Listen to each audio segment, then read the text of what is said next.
Of my happy customers.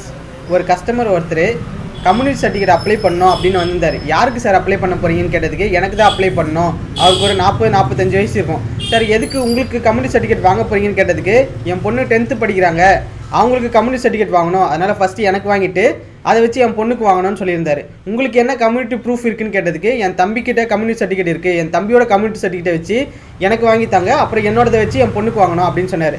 நான் என்ன suggest பண்ணேன்னா, உங்கள் தம்பியோட கம்யூனிட்டி சர்டிஃபிகேட்டை வச்சு டேரெக்டாக உங்கள் பொண்ணுக்கே அப்ளை பண்ணிடுங்க, கண்டிப்பாக தருவாங்க அப்படின்னு சொல்லியிருந்தேன். ஸோ 10th படிக்கிற ஒரு குழந்தைக்கு அவங்க சித்தப்பாவோட கம்யூனிட்டி சர்டிஃபிகேட்டை வச்சு புது கம்யூனிட்டி சர்டிஃபிகேட் அப்ளை பண்ண போகிறது தான் இன்னைக்கு டேவோட ஒன் ஆஃப் த அப்ளிகேஷன். உங்களுக்கும் கம்யூனிட்டி சர்டிஃபிகேட் அப்ளை பண்ணோம், உங்ககிட்ட ப்ரூஃப் இல்லை, உங்கள் ரிலேஷன் கிட்ட தான் ப்ரூஃப் இருக்குன்னா அந்த ப்ரூஃபை வச்சு கூட உங்களுக்கோ இல்லை உங்கள் குழந்தைங்களுக்கோ தாராளமாக கம்யூனிட்டி சர்டிஃபிகேட் அப்ளை பண்ணலாம். கம்யூனிட்டி சர்டிஃபிகேட் அப்ளை பண்ணுறது சம்மந்தமாக உங்கள் டவுட்ஸ் இருந்தால் அதை கமெண்ட்ஸில் சொல்லுங்கள். வீடியோ உங்களுக்கு யூஸ்ஃபுல்லாக இருந்தால் லைக் பண்ணுங்கள், மற்றவங்களுக்கு யூஸ்ஃபுல்லாக இருக்கும்னு நினச்சிங்கன்னா ஷேர் பண்ணுங்கள். உங்கள் தேவைக்கு டிஜிட்டல் சேவா. நன்றி.